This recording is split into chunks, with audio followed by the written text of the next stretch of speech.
Zubair Junjunia, how are you? Alhamdulillah. Habibi, Thank you, Tariq. I'm so happy to have you here in the podcast. I know we're going to have a fantastic conversation. Looking forward to it. We started talking early and I told you stop because I want to capture it all. Tell me all about it. Absolutely. So I'll start from the very beginning. I was born and raised in Jeddah. I was brought up by expatriate parents, Pakistani, and I was from an early age, knew that education was this incredible lever, this key to success, this enabler of social mobility. It was that for my family. I'd seen it around me. And as I went through school, I realized that educational access was not equally distributed. So as I did my first set of externally assessed exams, many of the viewers may have done exams like IGCSEs or SATs, some sort of standardized exam. I realized that this is an exam that hundreds of thousands of others are doing all over the world, and yet some have great teachers, schooling, resources, while others will struggle to even have a good teacher. And that was on an equitable experience. So that's where 11 years ago ZNotes started as a platform, as a solution to help students to have equitable access to support for these examinations. And today, alhamdulillah, it's reached over 6 million students in 190 countries. And my journey has been between Saudi and the UK, where I spent and did my degree, and now I'm between the two as well. Wow. So tell me, Zubair, the project that you started, what do you mean? Can you define it further? What kind of help do you give students? Absolutely. So we're deeply focused on those final years of high school and those exams that we're facing, those daunting exams which determine whether we go to university or jobs. We provide high quality learning resources. Those include notes, videos, and quizzes. And then we create a space, a peer learning community, so that students who have doubts can resolve them by asking their peers from all over the world, other students. But it's moderated, it's reviewed, and so forth. So it's very much a youth-led solution. It started off as a 16-year-old solution, so it's kept that kind of youth spirit within its development. But now it's been able to scale, serving students, but also teachers, and directly working with schools as well. We're now also looking at how we can enable skill development for those young people who are looking for future careers, and enable visibility of how to apply to higher education institutions as well. You don't understand how proud I am to be sitting with you. Thank you You so did much. that at the age of 16, but this is an evolutionary project, so things have evolved over the years. I gotta shake your hand for that. No, thank you so much. 16 years of age, you've mashallah, you started, and by the way, Zubair, you speak Arabic as well, right? كلمة شوي شوي. باللهجة السعودية? باللهجة الحجازية. Allah, Allah. Love that. Thank طيب, so the platform that you started creating it at 16 to solve a personal problem? Yes. I saw peers around me, I saw family members in other parts of the world, seeing that they didn't have access to the same level of educational quality, and yet they did the same exam. They didn't have tutors, they didn't have textbooks that are up to date, but they did the same exam, and that exam determined whether they got to uni or they got to a relevant career opportunity. So it decided their future, basically. It decided Those the future. exams. Exactly. And having lack of resources simply because you live in a place that does not have the resources could determine that all the potential you have is shut down at the get-go just simply because you don't have the resources. Yeah, and it could be a multitude of factors. Number one is socioeconomic factors. So if your family could not afford to get you additional support or get you to a good school, that will limit you. But then also geographic location. You want to do a specific subject, you may not even have the subject expertise in the teaching support around you. Some schools are not able to offer complex subjects or specific specialty subjects. So that was another kind of limiting factor for those young people who wanted access to education and saw the betterment through that. And Zubair, tell me something. When you came up with that idea, you were at 16 years of age. You're probably in year 12 back then? Or 11? Year 11. Year 11. Yes. And you started it and you continued to study? Yes. So it was almost, for me, it was a form of my own learning as well, to create learning notes. So at the beginning, it was just notes. It was my notes. I uploaded it online. A couple years later, I roped in my best friends that let's do this together. So we had a group of 4 or 5 of us creating notes for all the different subjects that we studied. But the real beauty and I think if there's one thing I'm incredibly proud of is the fact that it's not just Zubair, it's a youth-led movement. Back in 2017, the first of our contributors joined. He said, "Hey Zubair," got an email. "Hey Zubair, I'm loving these notes. I'm benefiting a lot, but I see that you don't have this subject. Can I help create notes with that?" And so we got him on board. And today we've had hundreds of young people who've put their hand up to become part of this movement, to contribute towards our social mission. And even as an organization, we run with hundreds of volunteers. We have them as interns, as ambassadors, as content creators. And then on the other side, we have their impact, which is the reach of millions of learners annually. And today, how many people do you say you've helped around the world with this project, with this initiative, this movement, whatever you call it, a movement? No, I mean it's a social impact startup. Yeah. Wow. To date, we've reached over 6.5 million students and teachers in 190 countries. 6.5 million students. Students and teachers, because teachers use it to deliver lessons as well. Alhamdulillah. Wow. Yeah. In 190 countries? Yeah. And the primary language is? It's English, because they're delivering these English-based qualifications, but these are 85% of these countries are in emerging economies. So we're talking about India and Pakistan, Malaysia, Indonesia, South Africa, Kenya, Zimbabwe. The UAE is a big user base for us as well. Many expatriates doing these qualifications, the GCC. So we have user base all over the world that benefits from our platform every year. When you finished studying high school, you went to university. What did you study? I studied mathematics. I was at UCL, and to be honest with you, I was not planning to be an entrepreneur. I got into my degree of choice because I loved mathematics. That was my academic passion. And by the end of my first year of degree, I realized that actually ZNotes was taking off. That was our maybe like 10 or 50,000 visitors had entered the website by then.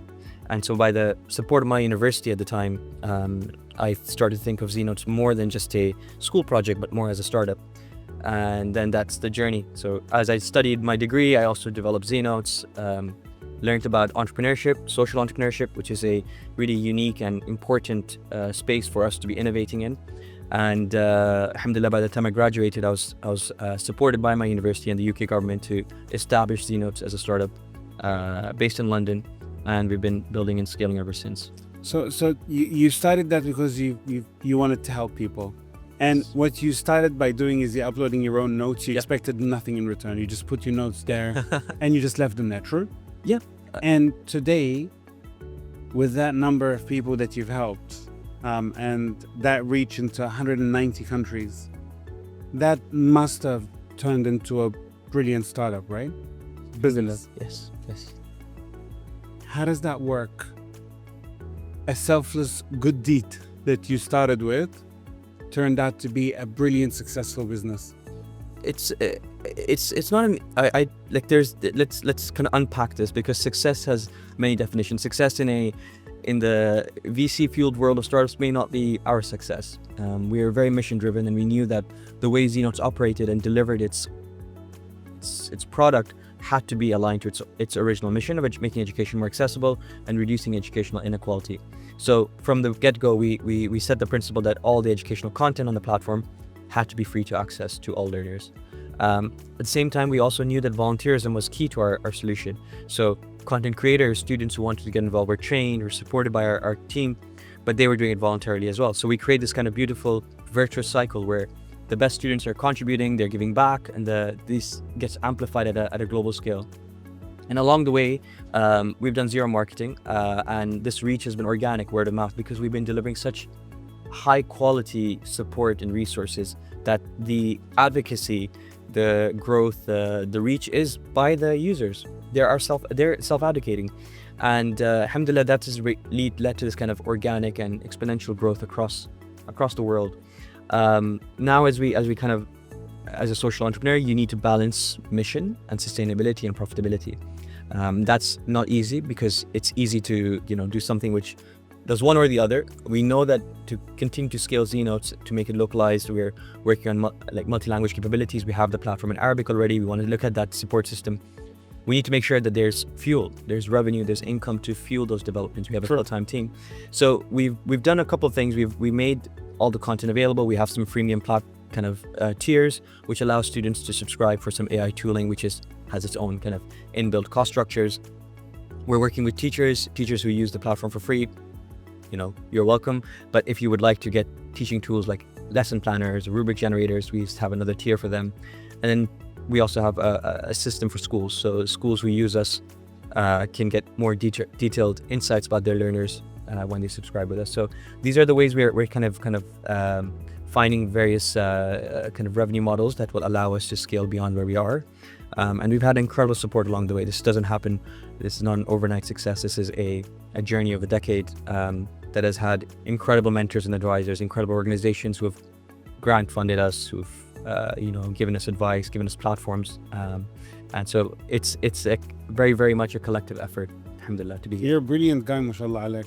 Mashallah. Thank you. Honestly, Zubair, the way you speak about it, you haven't forgotten to thank people that helped. That's brilliant. Tell me something about what you do in knowledge. Why is it important to provide that ability to learn to everybody? Why do you think it's important from your perspective? Okay, let's go one layer above and get a bit meta. I believe the skill that we need to ensure every young person has today is the ability to learn. It's the meta skill of kind of consuming, assimilating, synthesizing knowledge and using it in some meaningful way. Now, knowledge historically has sat in ivory towers. It's gotten more democratized. The internet was a huge change in this, but we still see that there's this kind of divide between who has access and who doesn't. We're increasingly seeing that validating knowledge is now becoming the limiting factor, and that's why I started with those exams, because it's probably likely that you knew how to define osmosis or diffusion, but you didn't know how to do it in the way that the examiner wanted to. Why limit that knowledge? Not just the knowledge of the academics, but also the knowledge of know-how. The know-how of doing that exam question. So democratizing that access is absolutely key, but also sharing with those young people how to meaningfully use that knowledge, not just to regurgitate, but to use, to synthesize, to apply in different contexts. And as we enter this world of AI, knowledge as a kind of in its most simplest form has reduced in its value. It's these applications, the synthesis of it, that is more and more valuable. True, very true. So that's where I see. That's why I see number one, the need to democratize and ensure it's equitably available, and then number two, but not forgetting that this is not it, right? We've had incredible libraries of resources on the internet for the last few years. Technically, anything you want to read or learn could probably be found on the internet, but we haven't made it accessible. We haven't given the young people the skills to access, not just from a clicking or button point.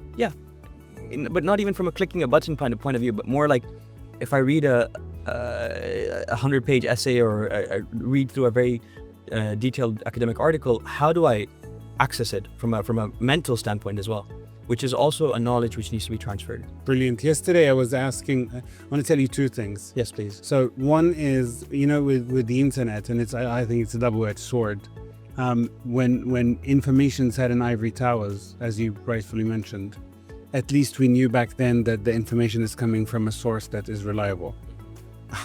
So when Aristotle is teaching 5 or 6 students in the mountain somewhere, the information he's passing on to them has been vetted by Aristotle. Yeah.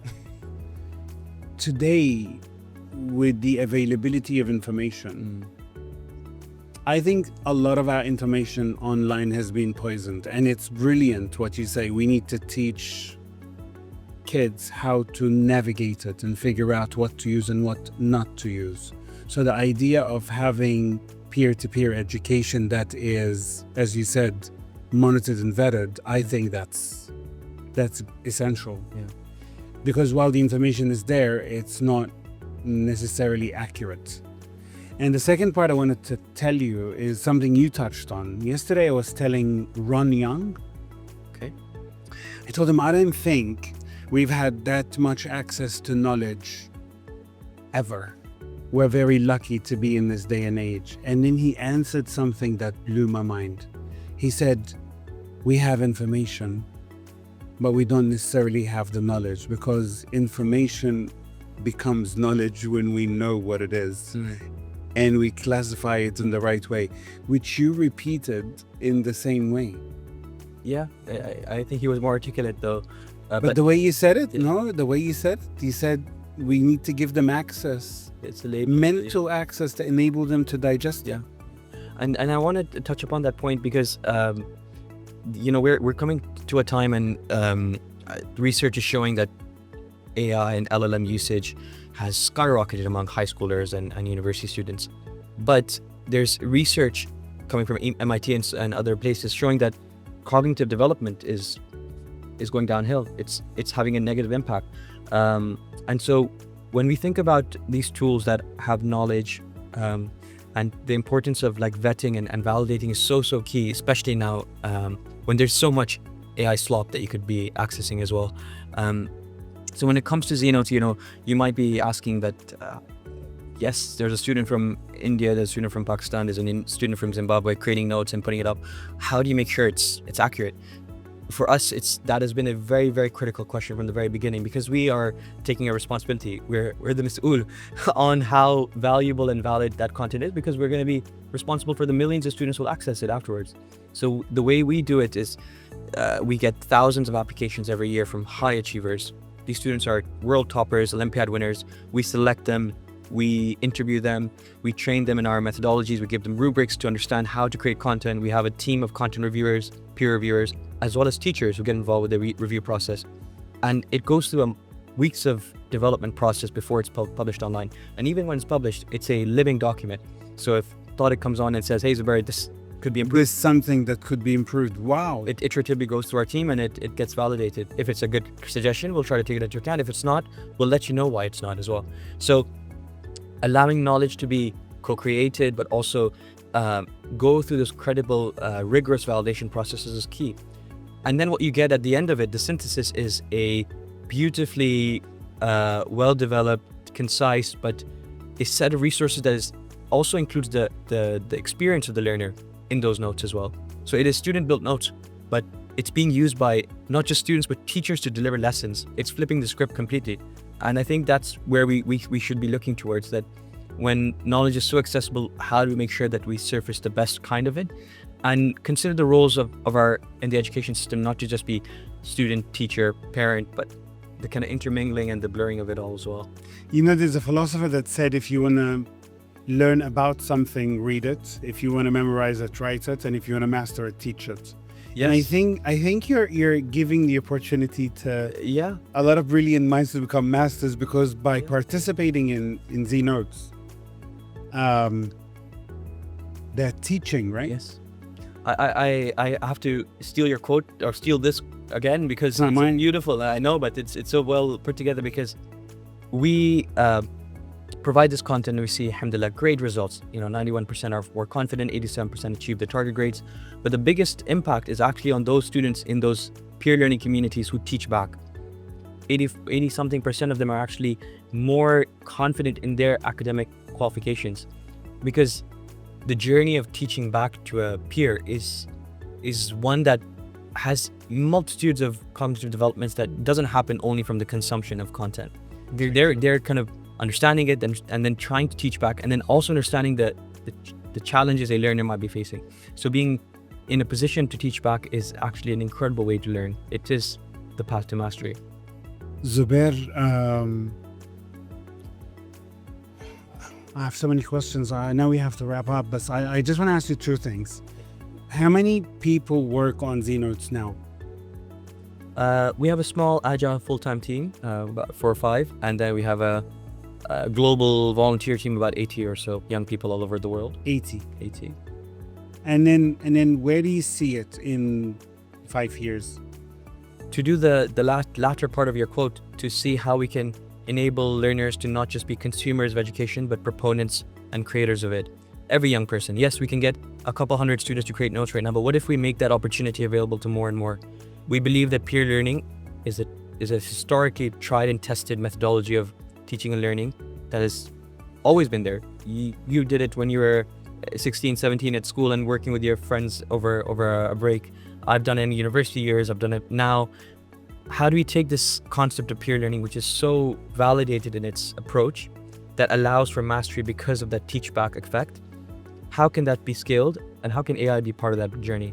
So we're in some incredibly exciting R&D processes of how we can take a decade worth of knowledge, a decade worth of know-how, and how we create communities and peer learning opportunities, and make that even more widely distributed. Because right now, scale is a challenge with peer learning. You need facilitators, you need moderators, you need to make sure that the group formations are very, very well done. But we can do a lot more with the opportunities that AI provides. And inshallah, with this methodology, how we can tackle and impact 100 million lives. I hope so. I hope so. Zubair, the creator of ZNotes, at 16 years of age. It's an honor to have that discussion with you. It's been absolutely great. I hope to see a series of success from all the way from here until you have one of the largest learning platforms in the world, because you deserve it. Thank you, Tariq. Jazakallah khair. Thank you.